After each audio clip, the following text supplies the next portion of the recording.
Buenos días, nuestro grupo está conformado por Pablo Andrés Ramírez, John Fey Espinosa y quien le habla de Anfaisuli Tejada. Hoy venimos a hablar de la historia de la computación. El hombre siempre busca un dispositivo el cual le ayude a hacer cálculos rápidos y precisos. Este consta de 5 generaciones. La primera generación está caracterizada porque estas máquinas fueron construidas con tubos de vacío. La segunda generación fue el descubrimiento del transistor, el cual fue diseñado para construir la unidad central de procesamiento. La tercera generación se caracteriza por la fabricación electrónica basada en circuitos integrados. En la cuarta generación aparece el microprocesador, que son circuitos integrados de alta densidad. En la quinta generación surgió la competencia internacional por el dominio del mercado de la computación. La computadora cuenta con una clasificación. En esta encontramos según su funcionamiento. Aquí encontramos las computadoras digitales. Estas reciben este nombre ya que sus datos son valores directos, como el 0, el 1, el 2, etc. Las computadoras análogas son semejantes a los instrumentos de medición, como son el voltímetro, el amperímetro, etc. Y las computadoras hídricas, estas poseen las características de las dos anteriores, ya que sus cálculos son de forma análoga y sus entradas y salidas son de forma digital. También tenemos la clasificación según su finalidad. Esta cuenta con 2 características, las cuales encontramos la que de propósito general. Esta es la que se encarga de resolver cualquier tipo de aplicación, y la de propósito especial, que se encarga de resolver un solo tipo de problema. También tenemos la clasificación comercial. Entre estas encontramos también la supercomputadora y masicomputadora. Estas son computadoras demasiadamente grandes. Estas son utilizadas por los científicos y técnicos para resolver problemas complejos. También encontramos las mainframe o computadoras grandes. Estas cuentan con una alta velocidad de memoria y una alta capacidad. Alta velocidad de proceso y capacidad de memoria. Las minicomputadoras son máquinas con una capacidad de proceso y memoria un poco elevada. También tenemos las microcomputadoras. Estas son las más pequeñas. Estas son las que encontramos en las empresas y de uso doméstico. Bueno, mi nombre es Pablo Andrés Ramírez Garcés y les vengo a hablar sobre la arquitectura de los computadores. Pero le voy a hablar en específico sobre un tema que es la arquitectura y el arquitecto de los computadores. Se dice que los computadores nos ayudan a las tareas cotidianas, que son cálculo, manejo de información y almacenamiento de información. Pero un arquitecto debe tener un amplio conocimiento tanto físico como lógico. La parte física debe ser los complementos de los computadores, los componentes, y define la necesidad de comprender el computador, un planteamiento general de la estructura del computador y tener un análisis obtenido, etc. La parte lógica viene el lenguaje de programación, viene los compiladores y el sistema operativo. Bueno, a continuación les voy a hablar sobre una problemática de la arquitectura del computador. En la arquitectura del computador, la independencia del hardware y el software y la falta de definición de las funciones de cada uno de ellos hasta pocos años fueron un inconveniente. Y gracias a los avances que han hecho en la electrónica, se logró solucionar inconvenientes. Bueno, otro factor en contra es el tiempo. La parte del equipo físico depende de su elaboración, de los componentes que se utilizan. Asimismo se va a tardar su elaboración. Obviamente, si nos vamos a los años anteriores, se dice que los computadores eran hechos con tubos de vacío que tenían 18.000 y que los computadores eran un tamaño proporcional, eran muy grandes y asimismo generaban calor y solo se usaba lenguaje de máquina. Y como podemos ver hasta ahora, los computadores han ido evolucionando poco a poco. Y asimismo los arquitectos de los computadores también han ido implementando nuevos conocimientos dentro de ellos. Bueno, le voy a hablar sobre la arquitectura moderna. La arquitectura moderna y clásica. Bueno, la arquitectura moderna tenía una memoria programada, instrucciones de 32 bits, bus de dirección, tenía una unidad central de proceso, caminos de datos, buses de datos y tenía entrada y salida. Esto quiere decir que la arquitectura moderna se puede reflejar que teníamos dos buses, que era uno que acudía a los datos, buses de dirección que nos ayudaba a la conexión entre ambos y eso facilitaba la comunicación y era más rápido el resultado de la tarea que estábamos realizando. Y en la clásica solo constaba de un solo bus que tenía una unidad central, tenía caminos de datos y ese bus hacía la función y conectaba con una unidad de memoria y tenemos que esperar que realizara un proceso a la vez y que tuviera el resultado y luego volver a realizar la operación para esperar otro resultado, pero en simultáneo no se podía hacer dos operaciones porque era muy lento y por la forma de operar que tenía un solo conductor trabajaba de esa cierta manera. Bueno, la arquitectura moderna ha evolucionado bastante y le quiero compartir otro tema o otra evolución que es la implementación de las memorias caché, que fueron una unidad central de proceso, caminos de datos, una memoria caché y otra instrucción que se llama L1 y L2. La memoria caché la L1 son de registro y la caché 2 son las que terminan los registros. Entonces estas memorias van en conjunto con la memoria RAM. Esta trabajan a altas velocidades y ayudan al funcionamiento adecuado y a que las tareas, el procesador pueda trabajar en conjunto con la memoria RAM.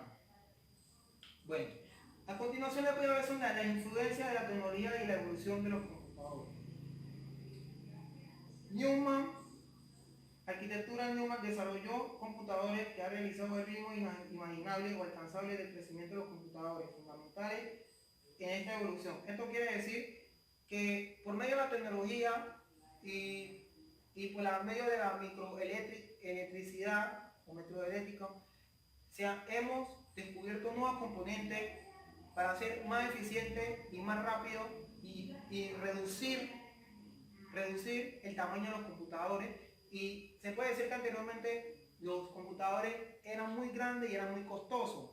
Y si podemos ver hoy en día, hoy estamos con los microprocesadores y los microcomputadores, se puede decir que son más accesibles y son más baratos sus componentes.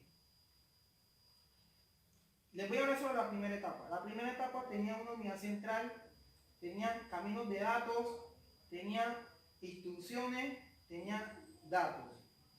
Esto quiere decir que estos caminos de datos eran un bus que conectaba a los datos a una unidad de memoria y tenía un módulo de entrada y salida. Y las instrucciones se manejaban desde la unidad central de proceso. El complemento eran los caminos de datos. Les voy a hablar sobre la segunda etapa. La segunda etapa fue evolucionando aún más gracias a la constancia de los arquitectos. Tenía una unidad central de proceso, tenía una unidad central de control, tenía un chip que conectaba, que se llama la memoria CEMUS, que conectaba caminos, input de caminos, tenía datos y una memoria de instrucciones. Y tenía un módulo de entrada y salida. Esto quiere decir que en la segunda etapa hemos ido evolucionando cada vez más y la funcionalidad del computador, gracias a la tecnología que ha sido implantada por los arquitectos y su conocimiento, se puede reflejar hoy en día en los computadores que tenemos. Y les voy a hablar a continuación sobre la tercera etapa. La tercera etapa estamos más avanzados. La tercera etapa estamos en una unidad central de proceso. Tenemos una unidad de control, tenemos instrucciones, tenemos memorias caché que nos ayudan al funcionamiento en conjunto con el procesador y la memoria RAM. Tenemos buses de datos que nos ayudan a la conectividad con otros componentes. Tenemos un módulo de entrada y de salida. Una tercera etapa se puede reflejar que hemos ido evolucionando y cada vez vamos evolucionando más. Gracias a los conocimientos, al esfuerzo de los arquitectos y la constancia de ellos, ido implementando nuevos conocimientos a través de sus experimentos.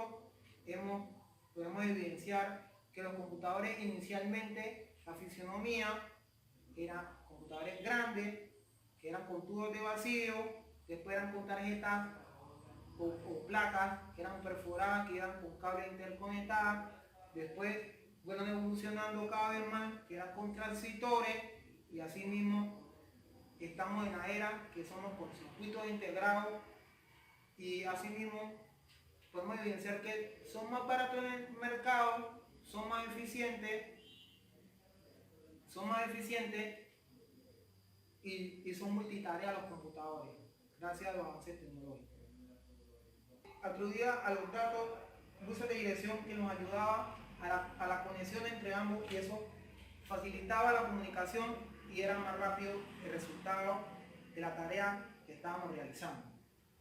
Y en la clásica solo constaba de un solo bus que tenía una unidad central, tenía caminos de datos, y ese bus hacía la función y conectaba con una unidad de memoria, y tenemos que esperar que realizara un proceso a la vez y que tuviera el resultado, y luego volver a realizar la operación para esperar otro resultado, pero en simultáneo no se podía hacer dos operaciones porque era muy lento, y por la forma de operar que tenía un solo conductor, trabajaba de esa cierta manera.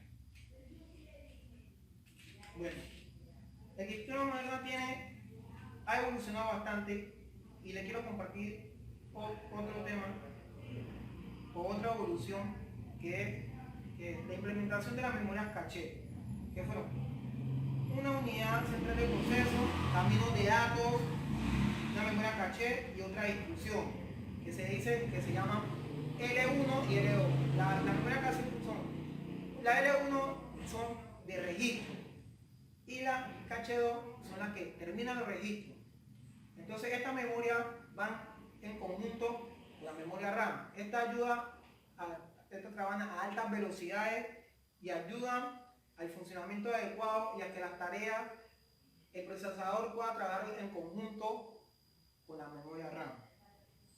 Bueno, a continuación les voy a hablar sobre la influencia de la tecnología y la evolución de los computadores. Arquitectura Newman desarrolló computadores que han realizado el ritmo imaginable o alcanzable del crecimiento de los computadores, fundamentales en esta evolución. Esto quiere decir que por medio de la tecnología y por medio de la microelectricidad o microeléctrica, hemos descubierto nuevos componentes para ser más eficientes y más rápidos, y reducir el tamaño de los computadores. Y se puede decir que anteriormente los computadores eran muy grandes y eran muy costosos, y si podemos ver hoy en día, hoy estamos con los microprocesadores y los microcomputadores, se puede decir que son más accesibles y son más baratos sus componentes. Les voy a hablar sobre la primera etapa. La primera etapa tenía una unidad central, tenía caminos de datos, tenía instrucciones, tenía datos. Esto quiere decir que estos caminos de datos eran un bus que conectaba a los datos a una unidad de memoria, y tenía un módulo de entrada y salida. Y las instrucciones se manejaban desde la unidad central de proceso. El complemento eran los caminos de datos. Les voy a hablar sobre segunda etapa.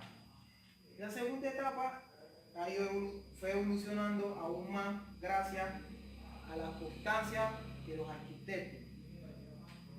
Tenía una unidad central de proceso, tenía una unidad central de control, tenía un chip que conectaba, que se llama la memoria CEMUS, que conectaba caminos, input de caminos, tenía datos y una memoria de instrucciones.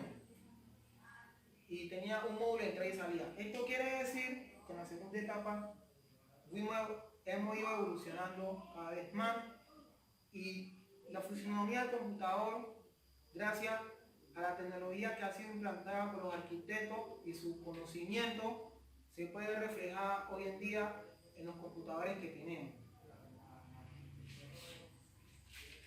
Y les voy a hablar a continuación sobre la tercera etapa. La tercera etapa estamos más avanzados. La tercera etapa es una unidad central de proceso, tenemos una unidad de control, tenemos instrucciones, tenemos memorias caché que nos ayudan al funcionamiento en conjunto con el procesador y la memoria RAM, tenemos buses de datos que nos ayudan a la conectividad con otros componentes, tenemos un módulo de entrada y de salida. Una tercera etapa se puede reflejar que hemos ido evolucionando y cada vez vamos evolucionando más. Gracias a los conocimientos, al esfuerzo de los arquitectos y la constancia de ellos ido implementando nuevos conocimientos a través de sus experimentos, podemos evidenciar que los computadores inicialmente, la fisionomía, eran computadores grandes, que eran con tubos de vacío, después eran con tarjetas o placas, con circuitos integrados, y asimismo podemos evidenciar que son más baratos en el mercado, son más eficientes y son multitarea los computadores, gracias a los avances tecnológicos. Gracias por su atención. Muy buenas, mi nombre es John Freddy Espinosa Mancilla, estudiante de la Universidad del Pacífico, de la carrera de Ingeniería en Sistemas, y hoy día vengo a hablar sobre arquitectura de ordenadores de Bilbao, capítulo 1, en la cual habla de la introducción a los computadores, y como ya mis compañeros hablaron de los temas anteriores que trata el capítulo 1, y uno de ellos es la influencia de la tecnología en la evolución de la arquitectura de computadores. En esta se contemplan varias etapas, la etapa 1, etapa 2, etapa 3, de la cual mi compañero ya habló. Yo vengo a hablar de la cuarta etapa, en la cual se desarrolló la tecnología VLSI, que es una tecnología de muy alta escala de integración. Esta tecnología volvió a los computadores, hizo que se volvieran los computadores RISC o RISC, como los conocemos. En este capítulo también se habla de la taxonomía o clasificación de los computadores según su arquitectura. Dependiendo de cada punto de vista, bien sea de autores o arquitectos e ingenieros, hay diferentes taxonomía o clasificaciones de estas arquitecturas. Y una de las más extensas es la taxonomía Flint, en la cual parte de 1966. Esta taxonomía nos habla sobre que está basada en el número de flujos de instrucciones y flujo de datos que posee cada sistema de computadores, ¿cierto? Y en esta se destacan 4 categorías. La 4 categorías, los computadores es SISD, lo cual su sigla significa simple flujo de instrucciones y simple flujo de datos. En esta solo existe un flujo de instrucciones y un flujo de datos, como vemos en la imagen. Por ese lado están las instrucciones que pasan la unidad de control. De esta pasa la unidad de proceso y ahí ya pasa el flujo de datos, como podemos observar en esta imagen. Los computadores MISD de múltiples instrucciones y un simple flujo de datos. En este, pues básicamente, como vemos en la imagen, hay un flujo de datos,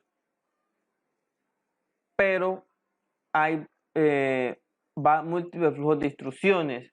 Como vemos en la imagen, partimos desde este flujo de datos, el cual llega a múltiples unidades de procesamiento, múltiples en lo que hablamos, en lo que dice el libro, que son n unidades de procesamiento, y cada una con su propia unidad de control y sus propias instrucciones.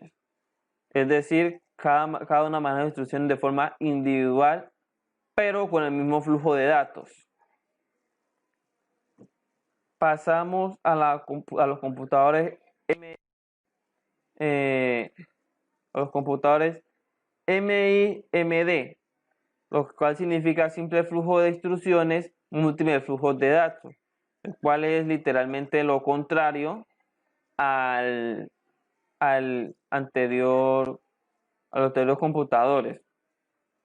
En este se hace pues lo contrario, ya que el flujo de instrucciones y el flujo de instrucciones y el flujo múltiple de datos solo hay una unidad de control y que controla diferentes unidades de procesos. En esta, pues, como vemos, pues cada uno es diferente, y en esta vemos que el flujo de instrucciones pasa a una unidad de control, a una única unidad de control, más estas instrucciones que pasan por ella ya pasan a una unidad de proceso, a n unidades de procesos, por así decirlo, que tienen su flujo de datos individual. Bueno, los computadores SIMD, necesitan que existan interconexiones o nodos, por así decirlo, entre la unidad de proceso para compartir datos y sus resultados intermedios. Para poder lograr este proceso, usa dos métodos. Uno es la memoria compartida, que en este caso no es más que, como nosotros conocemos habitualmente, que la memoria compartida es cuando se comparte un espacio entre dos unidades, por así decirlo. En este caso se comparte una memoria se comparte entre unidades de procesos. También está la red de interconexión, que funciona en línea full duplex. ¿Esto qué quiere decir? Que al momento que nosotros estamos enviando datos, a ese mismo momento podemos recibir datos de otro procesador o de un tercero, pues.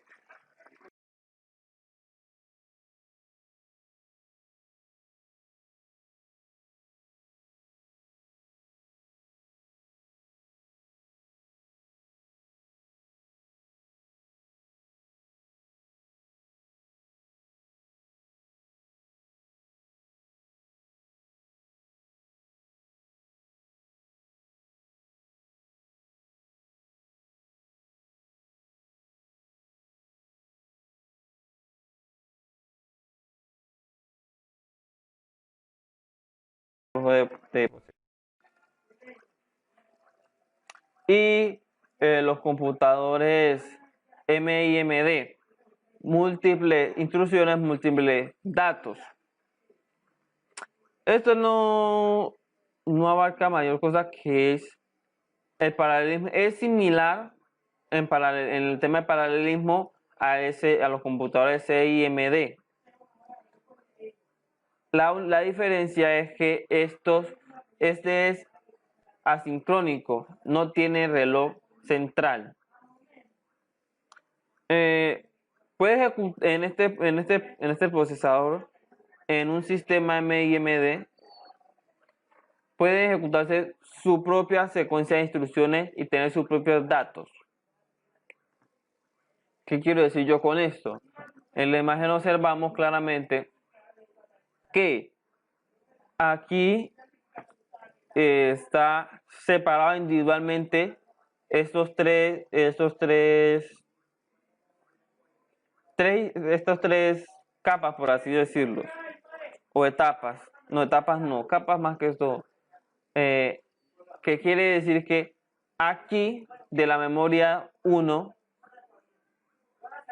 el flujo de datos de la memoria 1 solo pasa por unidad de proceso 1 y el flujo de instrucción 1 solo pasa por unidad de control 1 y de allí pasa a la unidad de proceso. Y lo mismo con el resto. Cada flujo de datos con su n determinado pasa a unidad de proceso determinado n y su unidad de proceso n. No pasa o no hace la rotación a las demás unidades de proceso ni unidades de control.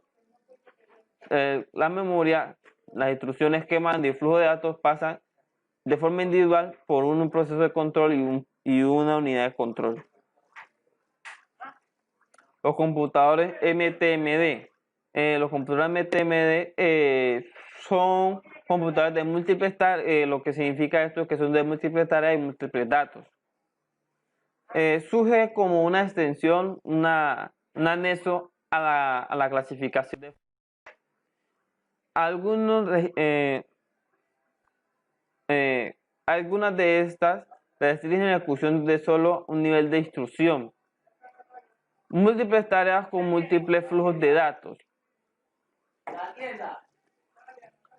Otras taxonomías como la taxonomía muy popular o muy conocida como la Flynn es la Shor. Pero en este caso, a diferencia de la taxonomía Flynn, la clasificación